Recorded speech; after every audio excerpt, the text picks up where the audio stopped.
What's up, YouTube? A little update. So remember how I said I wasn't actually going to WrestleMania, right? Yeah! I'm sitting up really high in that stadium, but who cares? Yeah! Yeah, so I lied. Yeah! I'm sitting in section 342, really high up in the stadium, but you know what? Who cares? As long as I'm in the building and I see the main event and I see Kofi win that WWE Championship, I'm a happy camper. But this Sunday is WWE Fastlane, and I could care less about this pay-per-view. Honestly, they really need to just push Elimination Chamber to like the end of February, and then we really don't need an extra pay-per-view before WrestleMania. But if I don't get the majority of my predictions correct, I will have to take on the Pepper Challenge. Yep, ghost peppers and cayenne peppers and bell peppers, all the spicy stuff. So enough talking, let's get into it. So on the kickoff, Rey Mysterio versus Andrade Cien Almas, but just Andrade, not Cien Almas, because they like to make their fans cry. We can't have nice things. With this match on the kickoff, you're probably gonna watch the kickoff now, which is what WWE wants you to do, but also it is a little disappointing because like Rey Mysterio didn't sign back to WWE be on kickoffs, and Andrade's a former NXT champion, he's on kickoffs? But for this match, I would love to see a one-on-one WrestleMania match between these two. It most likely won't happen, but I really would love to see that. So if that does happen, I want Rey Mysterio to win this match. That way Andrade can win at WrestleMania and get a really big win. For the SmackDown Live Tag Team Championship, it's going to be Shane McMahon and The Miz taking on the Usos. This is definitely the match that's going to set up Shane versus Miz at WrestleMania. Obviously the Usos are going to win, but my prediction of who's actually going to turn heel, I feel like that's a little more important. Between Shane or The Miz, I'm actually going to say it's going to be Shane. Miz's dad's being heavily featured to be front row for this match, so obviously they're going to do something involving his dad and Shane and Miz. It makes more sense if Miz and his dad are like the good guys and Shane turns to this corporate a-hole. So I'm gonna go with Shane turns heel, and of course the Usos win. For the WWE Women's Tag Team Championship, it's gonna be Sasha Banks and Bayley taking on Nia and Tamina. For the past 3 months, I completely forgot Tamina was like a wrestler or a person on the roster. I literally just been saying Nia and the other one. So yeah, I don't think they're winning. I guess they're a good team to first start off with because like, oh, Sasha and Bayley just beat the biggest and baddest people on the roster. Probably gonna lead to a WrestleMania 4 Corners match between them and maybe an NXT tag team, a SmackDown team, and most likely that Lita and Trish thing that we keep hearing about. So for this, Sasha Banks and Bayley are gonna win. I mean, there's really not much to really say about it besides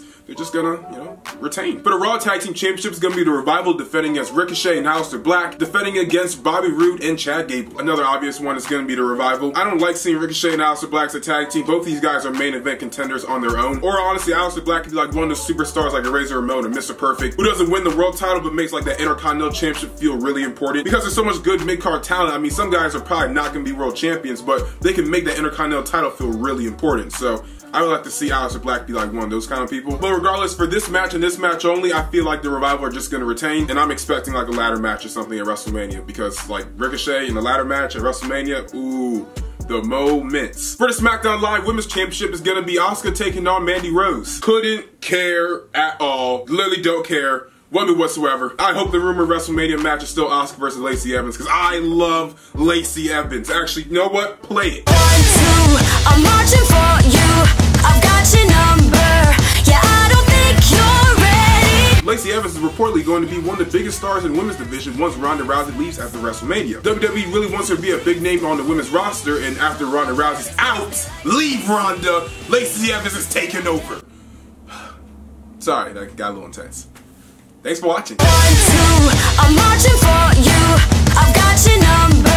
Yeah, I don't think you're ready. So yeah, I could really care less about this match. It is cool to see another woman on the SmackDown Live roster get a title shot that's not Becky or Charlotte. So that's cool, I guess, but I just don't care at all. I think Sonya Deville deserves it more than Mandy Rose, honestly, because Sonya's actually really underrated. But save that for another time. Asuka's gonna win. The Shield is reunited and they're taking on Baron Corbin, Drew McIntyre, and Bobby Lashley. Who do I think's gonna win? I mean, this might be the dumbest decision I've ever made in my life, but I'm gonna say Team Baron Corbin, Drew McIntyre, and Bobby Lashley. I've heard rumors that the WrestleMania match is gonna be Roman versus Baron Corbin. I really hope that's not the case. I don't want to see that. Deep down in my heart of hearts, I think Dean Ambrose is gonna turn on Roman, and that's gonna lead to Roman versus Dean at WrestleMania. It's the only Roman match that we really want to see, and it's the only Roman match that still makes a lot of sense. Now, there's a lot of rumors saying that the Shield are still staying together after WrestleMania, so I could just be saying the dumbest thing in the world right now. Yep, I'm doing it. Team Baron Corbin is about to win. For the WWE Championship, it's gonna be Daniel Bryan defending against Kevin Owens, who should have been Kofi Kingston, but you put Kevin Owens in the stitch. As long as it leads to Kofi Kingston getting his WrestleMania match, I don't care at all. I can see a possible triple threat between the three at WrestleMania, but for this match, it's gonna be Daniel Bryan. I don't know if I like to face Kevin Owens. Like, he's not as cool as he was. Like, he was so, because he can just say whatever he wants because he's such a jerk, and I love it. But Kevin Owens, since you are a face, could you unblock me on Twitter? And then could you tell Sami Zayn to also unblock me on Twitter? And tell Xavier Woods and Titus O'Neil and Sin Cara to also unblock me on Twitter. Also, I do like seeing Kevin Owens do the stunner. That's really cool. I think it's a really good face finisher. But regardless of this match, Daniel Bryan is going to retain that WWE Championship, go to WrestleMania, and lose to Kofi Kingston. Please lose to Kofi Kingston. Finally, what's probably going to be the main event. It's going to be Becky Lynch taking on Charlotte. The winner faces Ronda Rousey, or Becky wins. Then she's added to the match against Ronda Rousey and Charlotte Flair at WrestleMania. Even though she won the Royal Rumble and she shouldn't have gotten her spot taken, and this whole storyline is becoming weirdly overbooked. But the thing is, like, I still love it. A lot of people are complaining, saying like, oh yeah, they're doing way too much now the storyline sucks. I still think it's interesting because it's better than what they usually do for the women's division, which is nothing. I kind of like what they're doing, in all seriousness. I'm not complaining about it. I'm enjoying it. For this match, neither one of them are going to win because Ronda's probably going to come down and like interfere. I say this is a no contest. I don't feel like they're going to have Becky win at Fastlane and then at WrestleMania, so Ronda's going to interfere, and then Becky will go to WrestleMania as well, and then Becky will win.